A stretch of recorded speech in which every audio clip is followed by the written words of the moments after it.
कल हमने देखा कि बैटर्स ने 171 रन स्कोर किए, लेकिन बॉलर्स ने बिल्कुल भी साथ नहीं दिया। मायूस कुन परफॉर्मेंस थी बॉलर्स की भी हमारी, और बैटिंग लाइन भी अगर हम कहें कि शेकी थी। क्या कहेंगे? अस्सलाम वालेकुम, गुड मॉर्निंग। जी बिल्कुल, आपने सही कहा कि 171 करने के बाद भी हम ये मैच नहीं बचा पाए। लेकिन बॉलिंग पे तो मैं आता हूँ क्योंकि मुझे ऑब्वियसली पता है कि हमारी बॉलिंग अब बहुत ही टूथलेस सी दिखाई देती है। लेकिन बैटिंग में भी मैं आपको बताऊं कि इससे पिछले मैच की तरफ जाएं तो बांग्लादेश ने 169 चेस कर लिए श्रीलंका के अगेंस्ट, और कोई नहीं सोच रहा था कि श्रीलंका की इतनी ज़बरदस्त टीम को बांग्लादेश हरा देगी।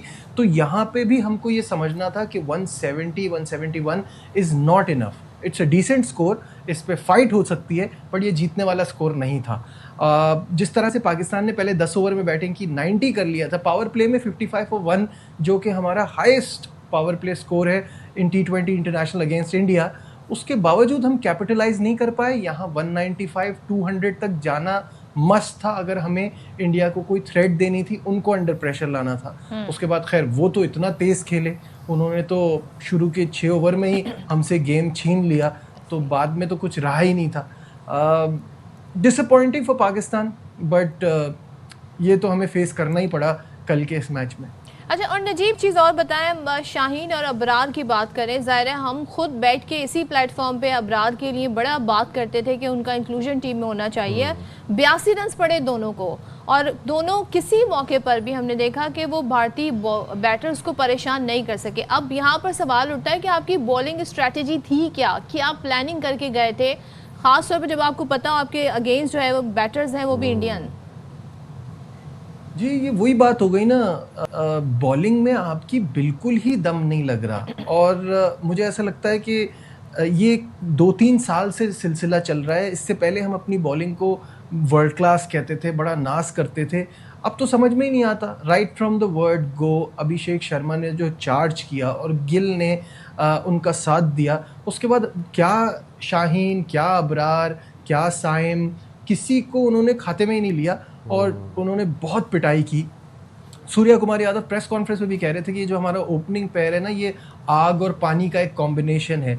अगर अभिषेक आग की तरह हैं तो गिल पानी की तरह मिलकर दोनों एक बड़ा थ्रेट बन जाते हैं ऑपोजिशन की बॉलिंग पर, और वही हुआ।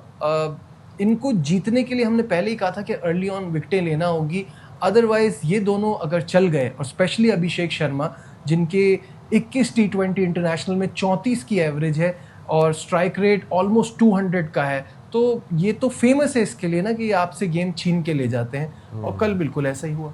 अच्छा नजीब भाई, हमें पाकिस्तानी बॉलर्स ने पावर प्ले में एक भी विकेट नहीं ली, जबकि पावर प्ले में आपको अपनी पीक परफॉर्मेंस दिखानी होती है। तो आपको क्या लगता है कि क्या उसी वक्त ही मैच हाथ से निकल गया था? बिल्कुल, जैसे मैंने अभी कहा कि वो पावर प्ले में ही आपसे गेम ले गए। मेरे हिसाब से पाकिस्तान इस गेम में सिर्फ अपनी बैटिंग के 10 ओवर में कंट्रोल में लगा। उसके बाद से जो गेम हमारे हाथ से निकला, हमने कोशिश की कि हम वापस आ जाएं, वो फिर कभी वापस नहीं आया, क्योंकि उन्होंने तो पहली बॉल से ही अपनी तरफ कर लिया था। जिस तरह से अभिषेक शर्मा और शुभमन गिल खेले, इट वाज जस्ट फैंटास्टिक। फिर उसके बाद कहीं लगा ही नहीं कि आप कमबैक कर सकते हैं। आपकी बॉलिंग बड़ी कमज़ोर नज़र आई। बार बार हम लोग, हमारी ट्रांसमिशन चल रही थी कल, उसमें यही कह रहे थे कि अगर इंडिया को अंडर प्रेशर लाना है तो आपको पावर प्ले में कम से कम 2 और हो सके तो 3 विकेटें लेनी पड़ेंगी। अदरवाइज एक बार ये वहाँ से उन्होंने मोमेंटम बना लिया ना, तो वो पाकिस्तान की तरह उसको गवाएंगे नहीं उस अपॉर्चुनिटी को। वो अपॉर्चुनिटी उनके हाथ में आई तो ऐसा 1 मिनट को भी नहीं लगा कि इंडिया ये मैच हार सकती है।